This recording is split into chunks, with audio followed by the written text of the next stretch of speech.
When I first met him, the first thing I noticed was his vehicle. At the time, he had another vehicle, and it was plastered full of Indian materials, regalia, posters, paintings, all on the exterior.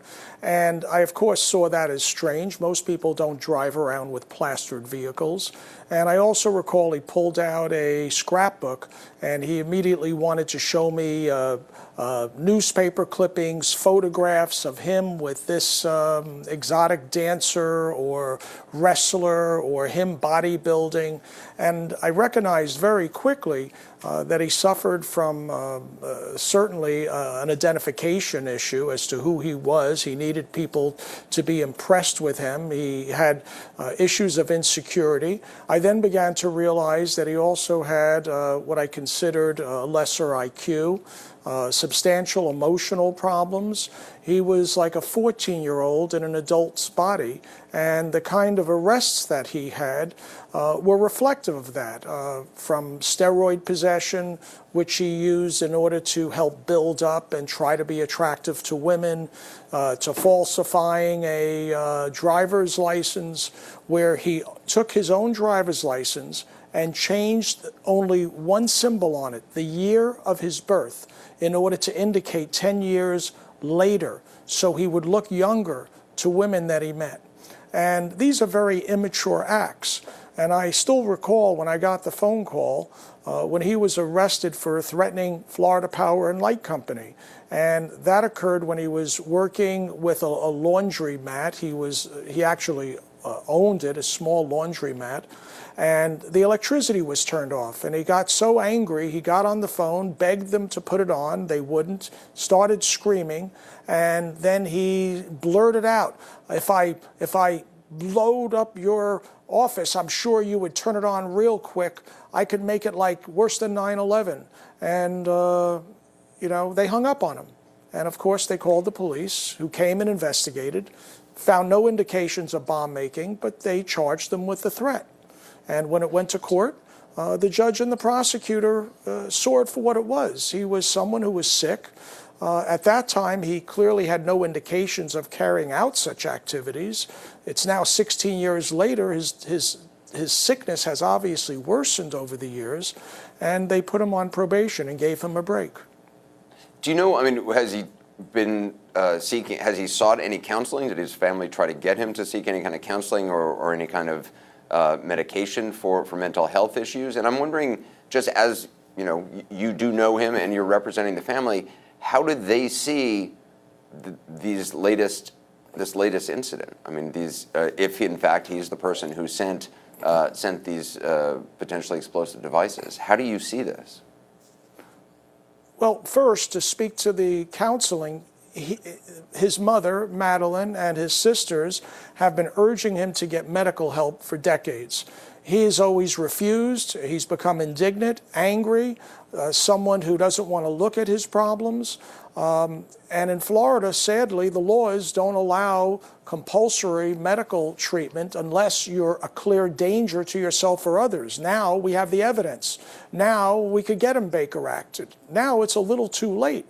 If the laws in Florida were more like the laws in other states, the family might have been successful in getting treatment. The only real opportunity they had was with the steroid case. The judge, to his credit, in Broward County was willing to treat the steroid possession as a narcotic possession and give him drug court treatment. And while that's not true therapy, we were hoping that a 12-step program, some attention, might actually get him on the right direction. But sadly, it didn't seem to help. And currently, the family is distraught. I was with the mother this afternoon at the hospital. She was getting surgery this morning and woke up to find out her son's arrested. Her emotions are varied. She's angry at him for doing this. She's a true lover of democracy, of America. She serves on local boards. She's been an active Democrat all her life. I actually met her in the Democratic circles over 20 years ago. And she's shocked that her son has done what he's done. She feels sorry for the victims who have suffered the fear that he's imposed on them. And she's sad for her child. This is still her boy. We've seen the pictures of the van with the pro-Trump signage plastered all over it, anti-CNN signage, etc. When you knew him, did he seem politically active? Did the subject of politics come up at all? Because we understand he didn't get registered until, I think it was 2016, Drew Griffin said. Just the opposite.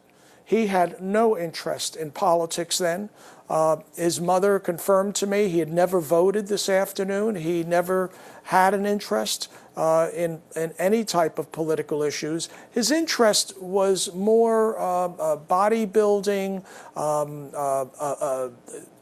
nighttime nightclub events.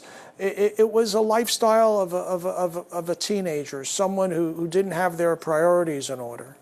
So do you know why he all of a sudden became, whether he was politically, I don't know if politically active is the right word, but certainly engaged with certainly the Trump presidency, going to rallies, driving around in that van, plastering his van. Do you have any sense of why that happened?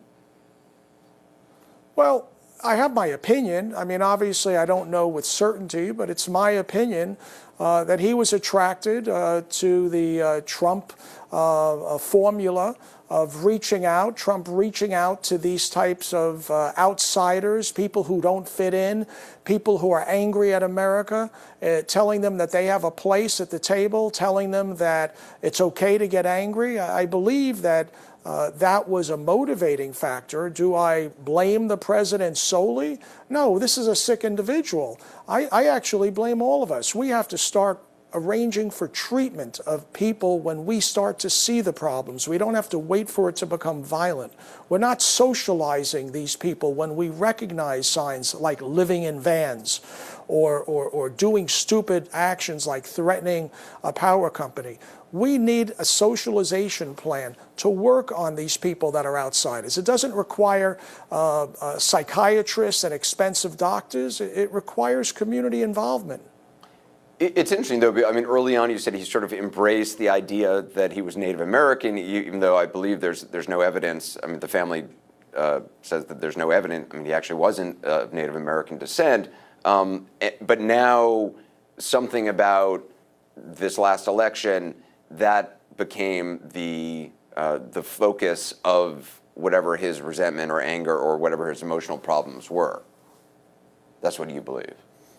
Well, he was clearly not Native American. His father was Filipino and abandoned him as a child, and his mother is Italian. And he adopted this claim to being a Seminole because he was trying to create an identity. And if you asked me, again, my layman's opinion, is that manifested from his lack of a father and his desire for an identity. This was someone lost. And do you think now? He was looking for anything. And he found a father. He found a father in Trump. You believe that this was sort of a quest for identity, and this was just the latest iteration of that, going to a rally, attacking CNN, attacking those who have criticized Trump. That's correct. I agree with that. So what happens now? I mean, I know you're representing his family. I mean, his mom, his sister. What do they want to see happen to him? Well, obviously, they want what's very best for him, and they've always hired me in the past to represent him. But we spoke this afternoon, and we discussed the seriousness of these charges, the fact that the Attorney General of the United States, the President, are speaking, saying they're out for blood, and they're going to bring the weight of the United States down on him. And I told them that they're simple middle-class people who have worked hard to create a good reputation, a good name for themselves, that they'll go broke and they'll never match those funds. The best thing for Cesar at this point, I told him, is to use the Office of the Federal Public Defender. It's a very talented office. They have as great resources or close to it as the government, and they can do a much better job representing him, especially if this case is brought in New York. If they desire any support or assistance from his family in any way, evidence, etc., to mitigate or to try to offset these serious penalties, we're there to help. I can tell you that he has, look, I interacted with Cesar, and if I would say apples he would say cardboard. He didn't react like a normal individual. He wasn't working on all cylinders. And this is a sad result of someone who's very sick, didn't get the help, became a loner, and then found a cause that adopted and accepted these types of people. Ron Lowy, I appreciate you being with us. Thank you very much. Go ahead, sir. You're welcome. The one thing go ahead, I sir. do want to share is he never seemed sophisticated enough to do something like he's accused of. I wouldn't be surprised to find out that there were either others who helped prod or encourage him to do this, or that the bombs, in fact, were so crudely made they never could have worked, because he didn't seem to have the intellectual capacity to plan a conspiracy like this, in my opinion.